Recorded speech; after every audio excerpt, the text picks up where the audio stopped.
Halo, tidak di lapangan renon ya, karena ternyata seperti dugaan bangunnya telat guys. Tadi kayaknya aku baru bangun itu jam 10. Sebenarnya jam 7 itu sempat bangun. Udah kepikiran pergi nggak ya, tapi habis itu tiba-tiba hilang lagi. Karena nggak beranjak dari kasur, jadi langsung ketiduran lagi ya guys ya. Terus ini sekarang jam 3:30. Tadi rencananya itu kebetulan pas dimintain tolong papa buat beli roti, sekalian beli cendol. Nah pikirku, sekalian lah mampir ke Renon gitu ya kan. Biar walaupun nggak pagi, paling nggak sesuai janji gitu ke Renon. Tapi ternyata sampai di Renon, udah mau parkir, kok berisik banget, banyak musik-musik. Ternyata lagi ada festival guys di Renon. Jadi akhirnya memutuskan, ya udah deh, kita rekaman kali ini di rumah aja gitu. Es doger guys. Jadi tadi karena nggak jadi ke Renon, akhirnya aku langsung mampir ke es doger langganan deket rumah, terus beli ini.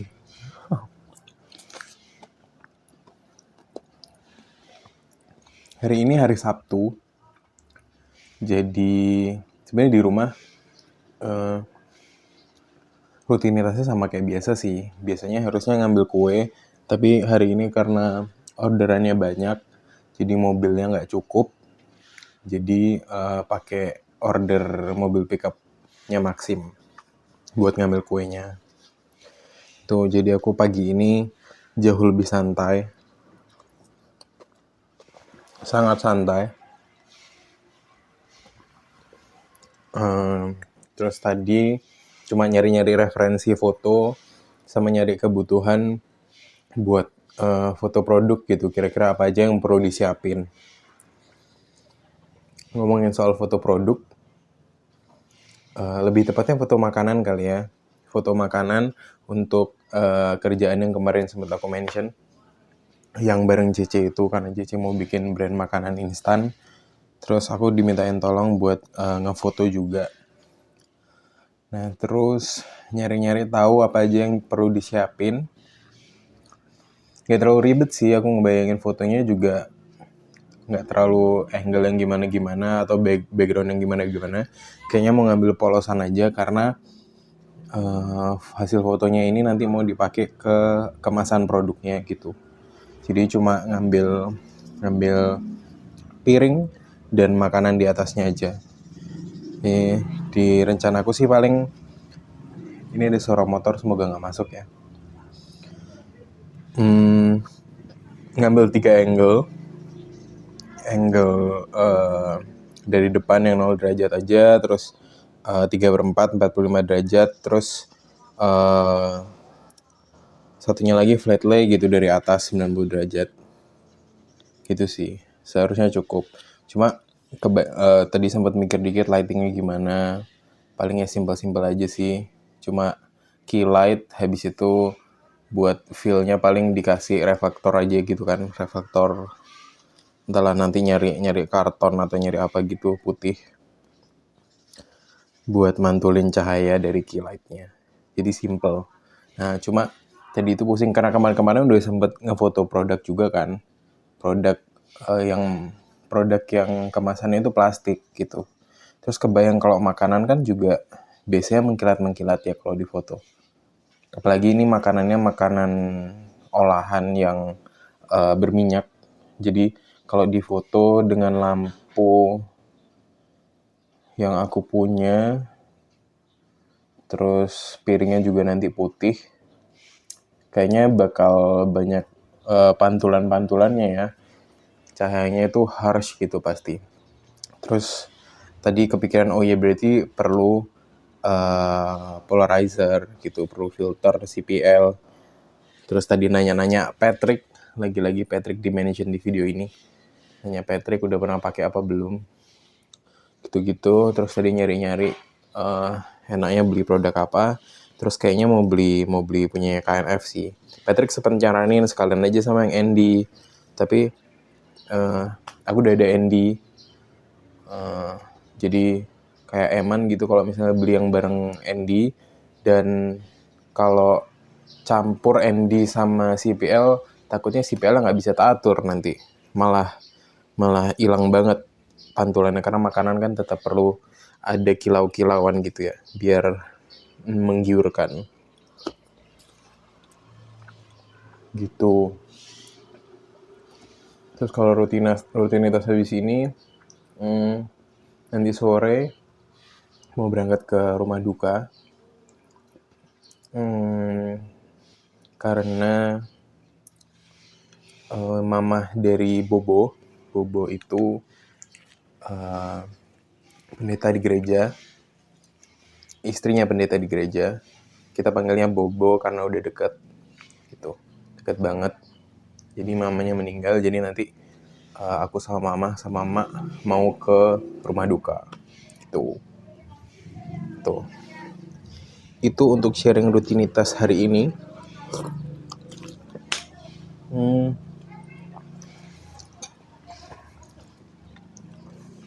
Aku itu, ini berarti kan video ketiga. Masih sering mikirin kayak harus ngomong apa ya.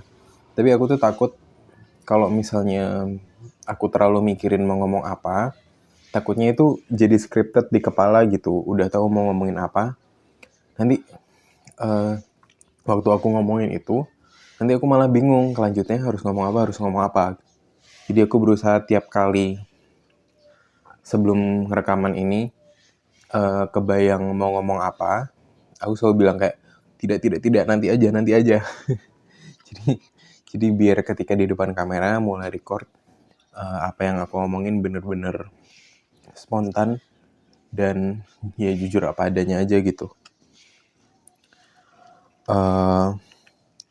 Yang muncul di kepala sekarang itu mungkin nyeritain apa yang terlintas di kepalaku tadi malam sebelum tidur itu. Entah ya, aku sebenarnya itu masih cukup sering dapat serangan kecemasan, serangan ketakutan yang entah datangnya dari mana gitu. Kayak tiba-tiba aja ngerasa takut, ngerasa khawatir, terus terutama mikirin gimana cara bicaranya supaya tidak terlalu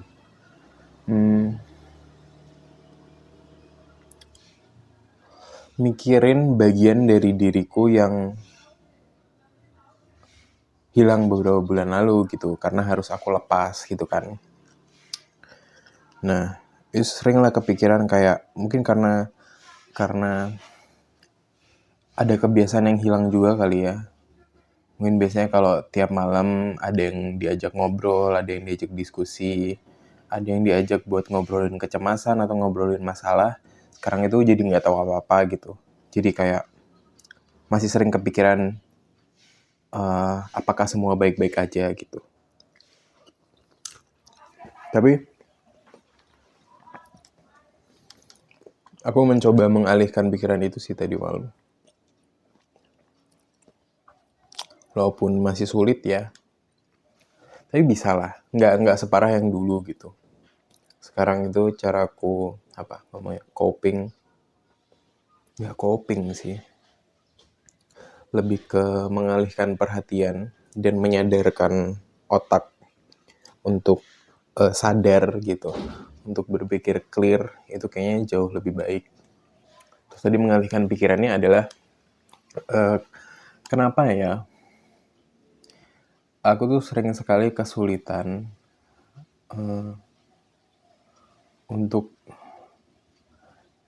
melawan kebiasaan-kebiasaan yang buruk. Kebiasaan yang aku tahu Tuhan itu gak suka gitu. Aku mikirin itu.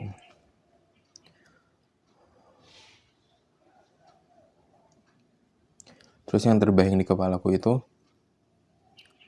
dan sempat aku tuliskan juga, daripada aku Kenapa sih aku itu nggak bisa berpikir lebih banyak untuk bagaimana aku menyenangkan Tuhan daripada bagaimana aku nggak bikin salah. Aku merasa mungkin fokusku selama ini nggak bener gitu, nggak tepat. Karena aku terfokus untuk aku mau menyingkirkan kesalahanku yang ini, aku mau menyingkirkan kebiasaanku yang ini. Tapi tanpa fondasi dan motivasi yang tepat gitu. Sehingga aku lebih mengandalkan diriku sendiri.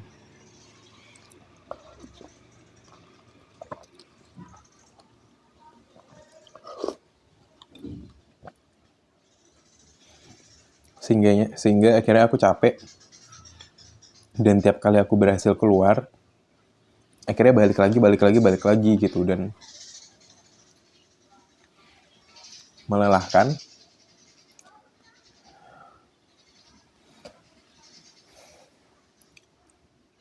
Ada marahnya, ada kecewanya. Kayak kenapa nggak selesai-selesai gitu.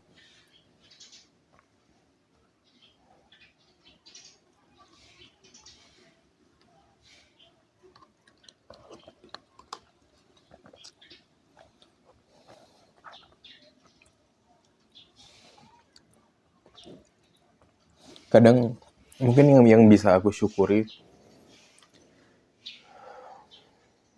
belakangan aku bisa punya perasaan rindu yang dulu udah hilang gitu. Bisa ada perasaan kok kangen ya rasanya tuh ngerasain lagi hadiratnya Tuhan gitu.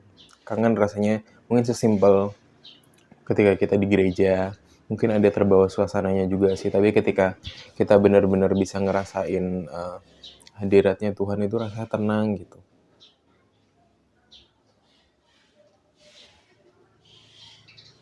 Kalau ya perasaan ada bersama dengan Tuhan itu kayak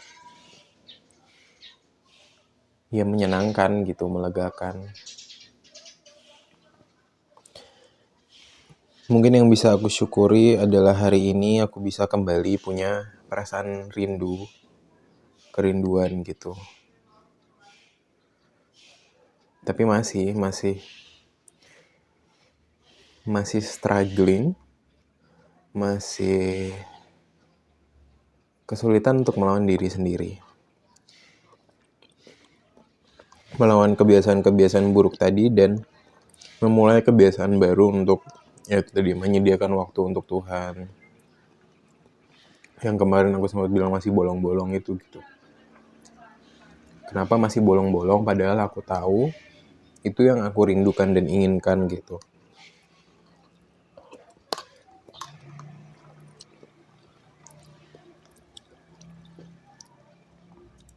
Tapi pasti ini yang harus dilewati gitu. Harus dipaksa dan harus terus dan nggak boleh berhenti. Karena kalau berhenti aku pasti balik ke aku yang lama. Tuh. Terus waktu khawatir kemarin malam itu aku coba nonton video rekaman yang aku rekam kemarin. Karena sebenarnya salah satu alasan aku ngerekam ini kan ya tadi pengen belajar untuk ngomong di depan kamera dan bisa lancar gitu.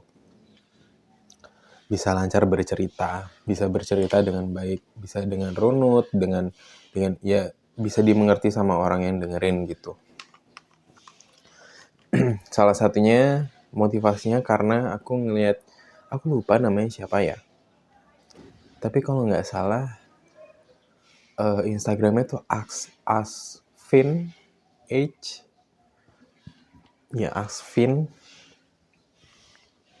Intinya itu dia bilang kalau kamu mau latihan, rekam dirimu sendiri ngomong, terus coba dengerin sambil tutup mata, coba buka mata tapi nggak usah dengerin suaranya, sama dengerin dua-duanya gitu.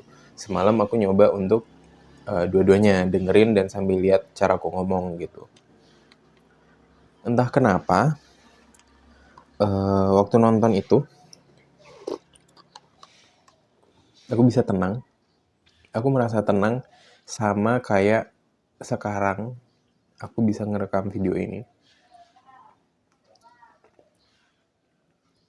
Rasanya kayak jadi diri sendiri. Waktu nonton itu rasanya kayak bisa melihat diri sendiri gitu.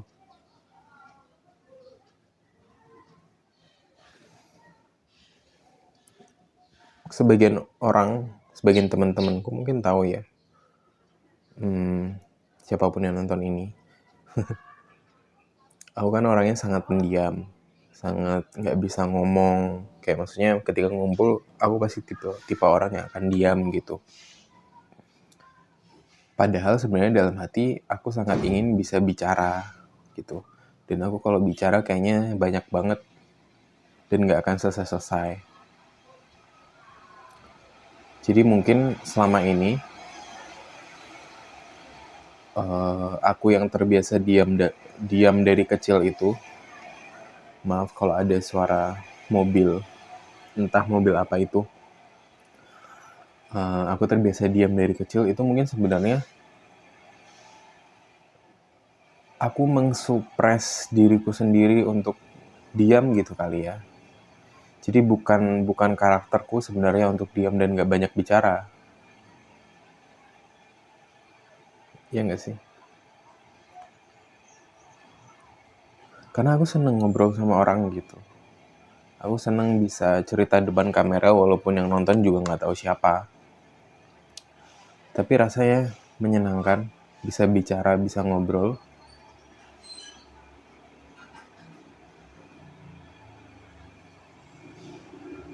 Aku merasa ini seperti terapi yang mungkin aku lakukan dari dulu kali ya harusnya.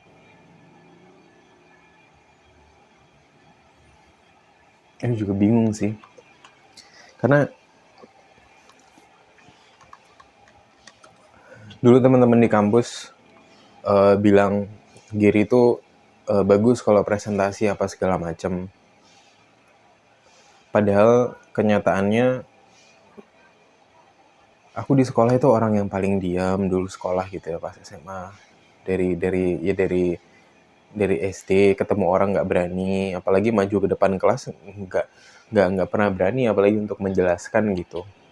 Tapi entah kenapa pas kuliah, sepertinya karena waktu kuliah aku menjadi diriku sendiri. Aku nggak berusaha melebih-lebihkan.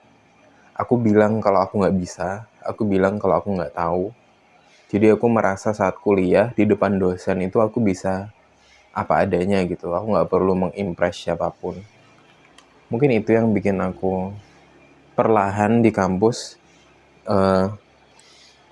terlatih untuk bisa bicara. Dan mungkin faktornya itu juga karena waktu online kita tuh dipaksa bercerita terus ke dosen gitu ya, tentang konsepnya kita, tentang dari mana idenya kita. Mungkin itu salah satu juga sih yang ngebantu. Apalagi dulu asdosku juga Pak Andrian gitu ya. Jadi ketika ngomong nggak boleh kosong gitu. Harus ada isinya, harus ada konteksnya, harus ada dasarnya gitu untuk bicara. Mungkin itu, mungkin kampus yang menolong aku untuk bisa bicara gitu.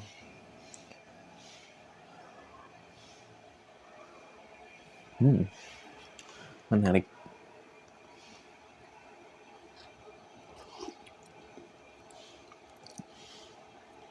Dan aku merasa latihan berbicara ini penting sekali.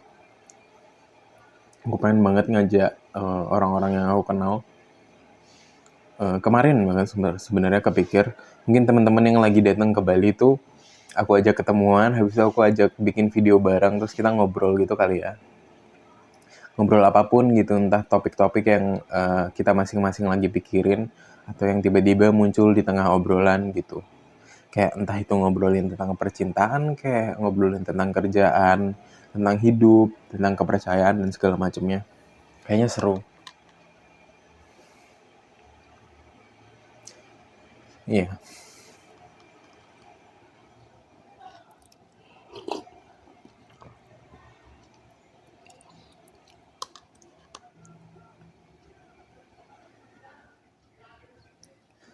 Sama ini muncul lagi di pikiranku, dan sebenarnya udah muncul beberapa kali sih. Aku ingat banget sebenarnya aku pengen bikin konten semacam ini nih dari awal kuliah waktu itu di Discord pas bareng Toto, bareng Ferdi, dan yang lain-lain. Kayak kita tuh sering banget ngobrol di Discord, dan tiap kali ngobrol di Discord itu rasanya seru gitu obrolan kita. Dan aku merasa obrolan kita tuh kayaknya bisa deh dinikmati sama orang lain gitu. Karena aku salah satu orang yang terbantu oleh podcast-podcast dan interview-interview orang di YouTube. Karena obrolan mereka itu banyak mengisi hari-hariku gitu. Banyak mengisi ketika nggak ada teman yang diajak ngobrol, ketika aku dengerin streamer gitu misalnya. Streamer kan ngomong sendiri gitu ya sebenarnya ke depan kamera. Aku merasa kayak terlibat dalam obrolan itu gitu. Jadi saya kayak pengen bikin semacam podcast atau apapun bareng temen-temen buat diupload gitu. Upload aja udah nggak usah berekspektasi yang gimana. Balik ke yang mau ngomongin tadi, itu dulu terpikir itu.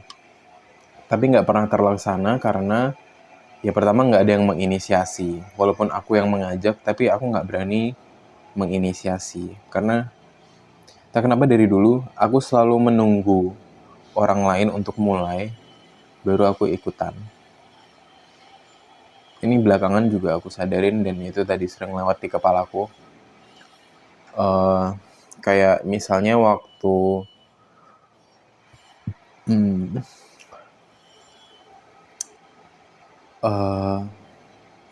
kayak Adi Warna misalnya. Aku nunggu ada teman-teman yang join dan iya dulu, terus mau diajakin kerja bareng, baru aku jalan gitu. Atau misalnya kayak Rea.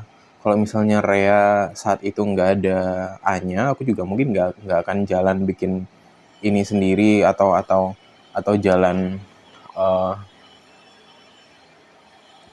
jalan ngerjain agensi ini sendiri gitu. Karena awalnya kerjaannya pun datangnya kan dari Anya gitu. Iya ya. Dari kayaknya aku selalu takut untuk memulai sesuatu sendirian. Sama mungkin beberapa teman-teman yang di Rea tahu kalau misalnya aku mau uh, nawarin nawarin jasaku ke sekolah lama. Tapi sejujurnya aku itu menunggu-nunggu, guys. Aku tuh menunggu siapa kira-kira temen yang bisa aku ajak ke sini gitu buat bantuin megang kamera kah atau ngedit atau apa gitu. Walaupun aku tahu aku bisa ngelakuin sebenarnya semuanya juga sendiri gitu. Tapi aku merasa aku punya alasan untuk tidak memulai karena nggak mungkin ini bisa dijalanin sendirian gitu. Nggak mungkin, mohon maaf berisik. Nggak mungkin aku bisa ngejalanin ini sendirian. Mungkin sebenarnya aku punya ketakutan untuk sendiri kali ya. Mungkin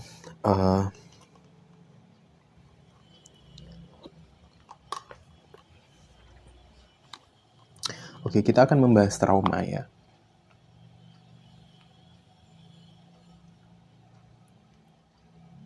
Aku selalu merasa kesepian dari aku SMP, terutama sih SMP. Karena SD masih banyak teman-teman buat main bola apa segala macam di sekolah gitu. Tapi ketika SMP, ketika teman-teman SD ku pada pencar gitu ya sekolahnya, di SMP tuh aku bener-bener nggak ada temen yang deket sama sekali gitu. Saat itu ya, saat kelas 1. Terus saat kelas 2 ada teman deket, tapi habis itu kelas 3 juga ganti lagi pertemanannya gitu. Jadi aku merasa kayak aku nggak pernah punya temen yang benar-benar dekat. Kemarin aku sempat lihat bukan quotes ya, kayaknya orang memberi penjelasan yang katanya secara psikologis, kalau seseorang yang punya pengertian dalam mengenai pertemanan, dia itu pasti merasa kesepian. Dan kayaknya Aku tipe orang itu gitu.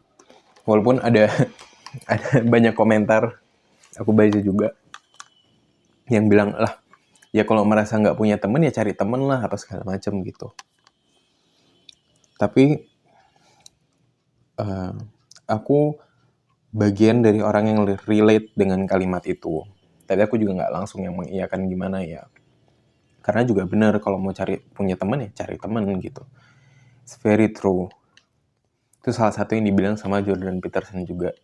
Kalau kamu mau punya teman, mau bersosialisasi, go get out gitu. Keluar rumah, mulai bersosialisasi, berkenalan dan sebagainya. Dalam konteks ini, waktu SMP, karena aku merasa kesepian itu, aku mencoba mengeluarkan dalih, mengeluarkan penilaianku sendiri terhadap pertemanan. Aku itu menilai pertemanan itu seperti apa yang dinilai oleh orang-orang sebagai persahabatan. Jadi teman untukku itu seharusnya adalah seorang yang bisa diajak berbicara apa adanya, nggak ada kepalsuan, bisa diajak curhat, apa segala macam gitu. Teman untukku itu seperti sahabat untuk orang lain.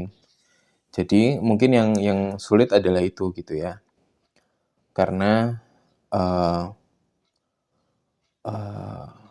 aku selalu berusaha untuk punya teman yang bisa diajak berbicara sedalam itu, tapi sorry ini tak buka lagi karena panas guys.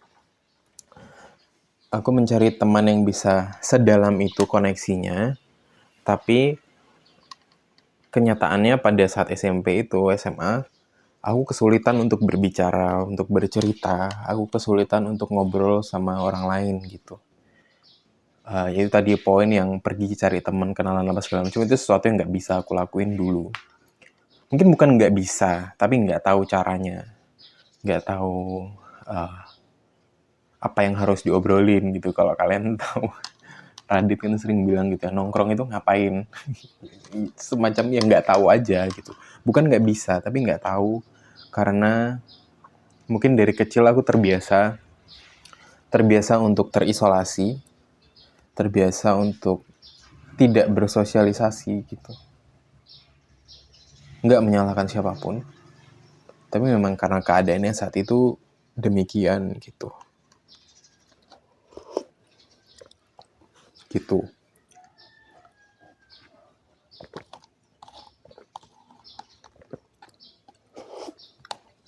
Udah mencair banget guys. Bentar ya.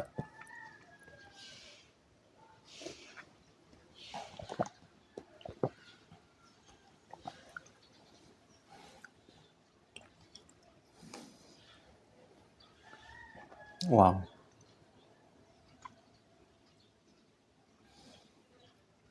Bisa menceritakan ini kayaknya sangat membantu aku menemukan diriku sendiri sih. Sangat membantu aku untuk bisa punya clear mind.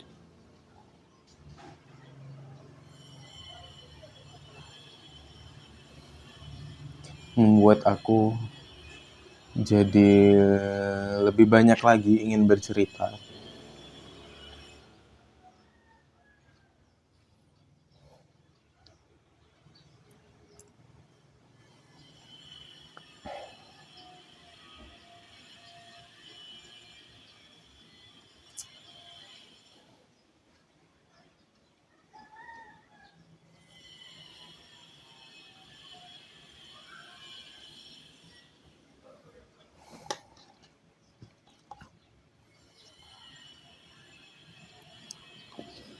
Jujur aku sekarang sedang lost, karena mungkin terbawa perasaan juga kali ya.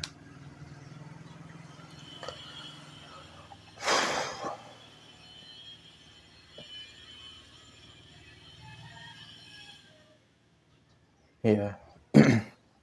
Memang dari dulu aku tidak pernah berani untuk memulai semuanya sendiri. Mungkin karena kesendirian itu menakutkan sebenarnya buatku. Aku bukan alergi atau takut dengan kesepian atau perasaan lonely-nya. Tapi aku takut menjalaninya sendiri gitu.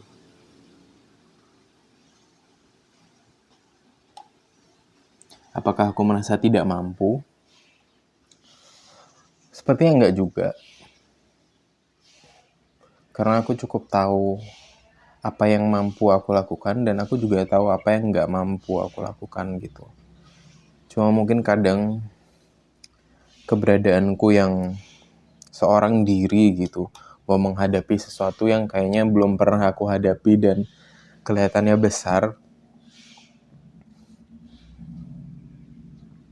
aku memilih buat mundur.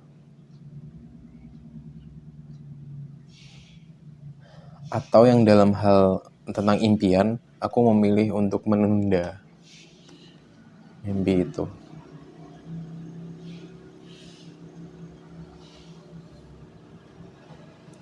Mungkin ini ya, itu yang selama ini terjadi gitu ya. Kenapa aku gak pernah mulai bikin konten.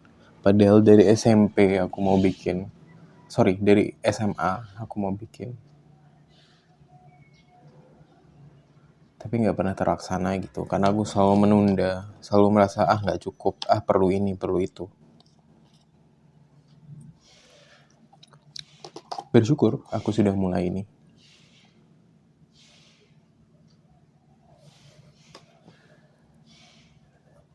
Ya.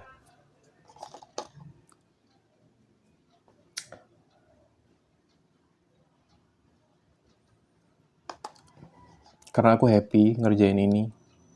Happy 3 hari ini untuk bisa ngomong depan kamera. Mulai muncul pertanyaan-pertanyaan lagi. Ini arahnya mau kemana gitu.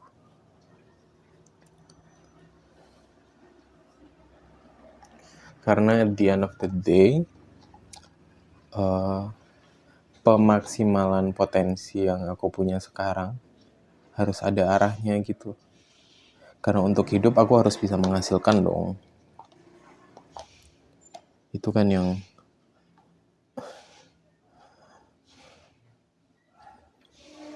orang dunia lihat gitu. Bukan karena aku mau mengikuti standarnya orang dunia. Tapi itu kayak kodratnya sebagai manusia.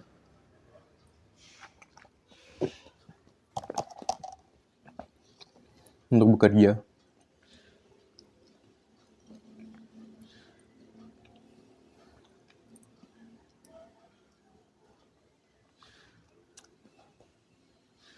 Beberapa bulan ini yang aku selalu bilang bahwa beberapa bulan ini aku mengalami kekhawatiran dan segala macam ketakutan.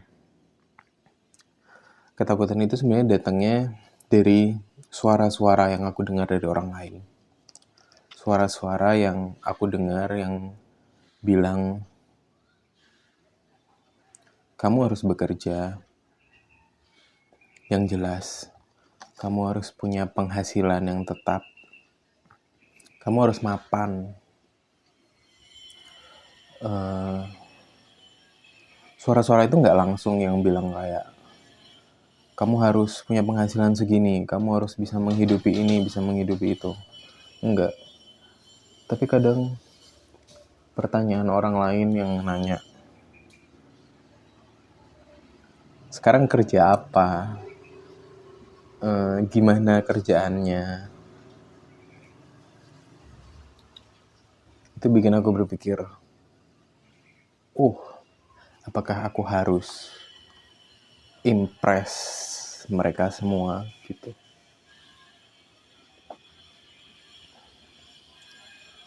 Apa yang mereka bayangkan ketika mempertanyakan itu gitu? Apakah mereka berharap pertanyaannya adalah, apakah mereka berharap jawaban dari pertanyaan itu adalah, oh iya, aku sudah sukses, aku punya penghasilan yang tinggi, aku punya jabatan yang tinggi. Aku marah gitu, kayak ya sebel rasanya. What do you expect? Anda menilai saya dari penghasilan Anda menilai saya dari pekerjaan. But have you ever asked me how I've been? Apa yang ada dalam pikiranku?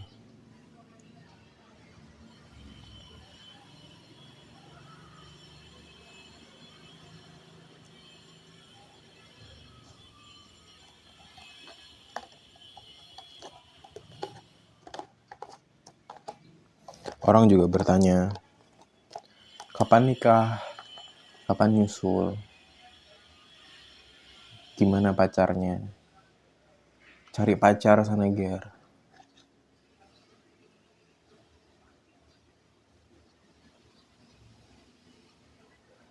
Rasanya kayak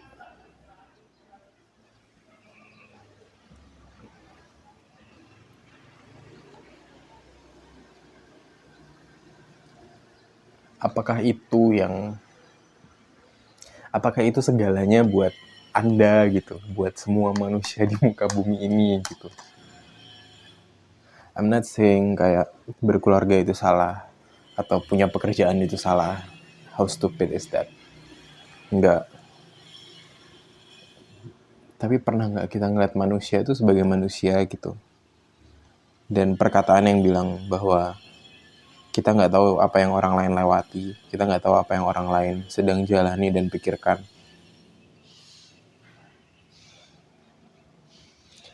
Itu kenapa kita nggak bisa sembarangan ngomong dan nggak bisa sembarangan melontarkan pertanyaan.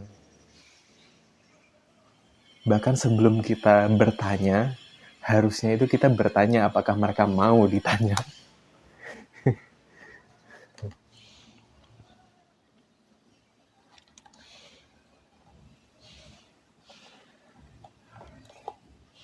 Mungkin ini kesannya kayak jadi terlalu manja atau terlalu berlebihan. But I'm not saying kayak semua orang harus melakukan itu atau berpikir begitu atau nggak boleh menanya ini dan menanya itu. Tapi aku sedang merefleksi diri sendiri.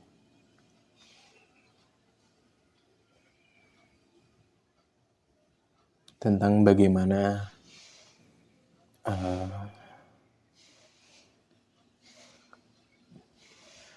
mungkin melihat kenyataan gitu ya.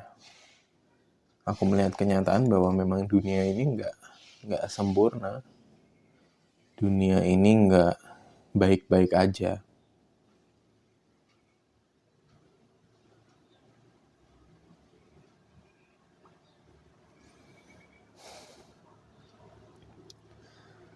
Kalau kita sering dengar firman yang bilang bahwa dunia ini sudah rusak dan segala macamnya, mungkin itu jadi klise gitu.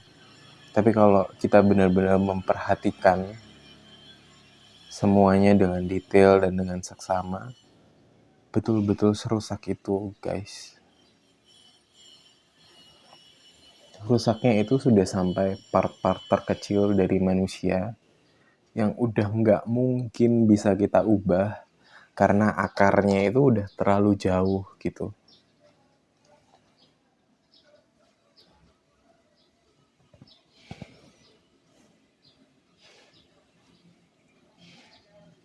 Seperti apa itu contohnya? Ya mungkin seperti tadi, apa yang dihargai sama orang-orang gitu. Apakah seseorang menghargai harta? Apakah seseorang menghargai relasi lebih dari segalanya? Apakah orang menghargai jabatan lebih dari segalanya? Orientasi tiap orang tuh beda-beda. Struktur mereka berpikir, bagaimana mereka menyusun, mengurutkan mana yang jadi prioritas mereka itu berbeda gitu. Dan ketika itu berbeda, bagaimana orang menyampaikan pendapat dan bagaimana orang berdiskusi pun jadi berbeda resultnya gitu. And I'm not saying semua orang harus menjadi sama, tapi apakah semua orang bisa mengerti bahwa kita harus bisa mengerti satu sama lain? Apakah orang mengerti kalau perbedaan itu harus dihargai, bukan dengan mengatakan, oh dia begini, jadi dia begini, dan kita membiarkan mereka begitu aja gitu. Tapi bagaimana dengan kita melihat mereka berbeda, kita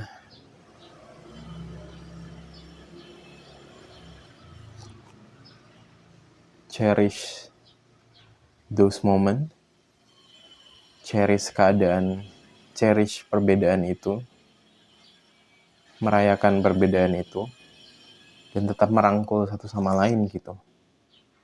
Dan ketika ada pikiran-pikiran yang salah atau sesuatu yang error dalam seseorang, bisa nggak kita saling mengkoreksi satu sama lain? Daripada kita cuma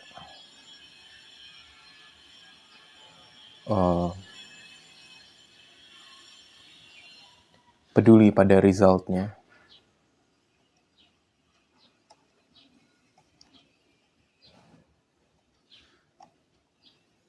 Karena membicarakan proses, membicarakan keadaan,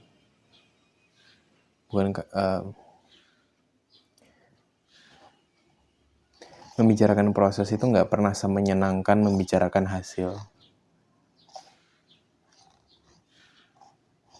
Tapi kita semua tahu kalau yang membuat kita menghasilkan sesuatu adalah prosesnya gitu. Jadi kadang proses itu lebih berharga daripada hasilnya.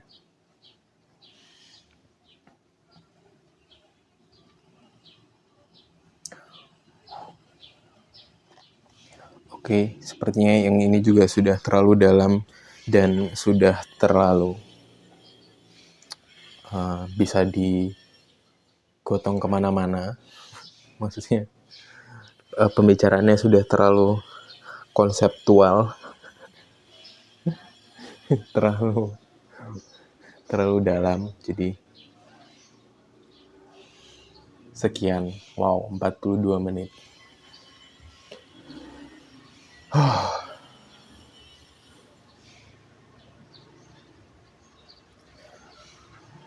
Mungkin apa yang keluar dari mulutku kadang masih tidak reasonable atau masih based on what I think gitu. Masih, ya aku cuma mengeluarkan apa yang ada dari kepalaku aja dan dari perasaanku. Jadi mungkin memang kayak asal bunyi mungkin. But I hope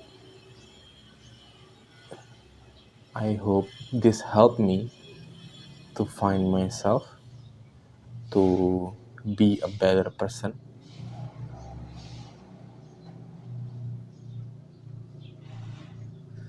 Yeah, that's the goal, to be a better person dalam hal karakter tentunya, lalu juga dalam skill bercerita. Yes, thank you guys, siapapun yang menonton ini sampai akhir. Terima kasih sudah mau mendengarkan. Semoga kita bisa berdialog suatu saat, tidak hanya monolog seperti ini.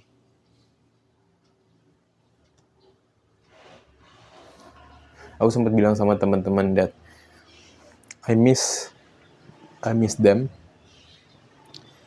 I miss kuliah.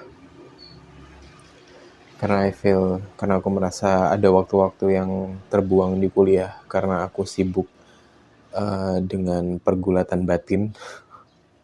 Jadi aku tidak sempat memperhatikan banyak teman-teman. Jadi aku merasa aku kehilangan momen-momen itu. But I hope one day I have the chance to redeem myself. Ya. Sampai jumpa besok guys. Oh, kok kira tanganku hilang. Sampai jumpa besok. Entah di mana besok ceritanya. Besok hari Minggu ya. Oh, hari Minggu. Besok lumayan padat sih. Besok pagi kayaknya bakal underground pagi-pagi. habis itu pulang balik ke rumah, jemput papa mama, terus ke gereja lagi. Terus sorenya ada kegiatan kaum muda. Ya, mungkin itu bisa jadi bahan cerita untuk di hari Senin. Besok, mungkin besok sore, siang mungkin aku akan rekaman lagi. Oke, sekian dulu hari ini guys. Terima kasih. Bye bye.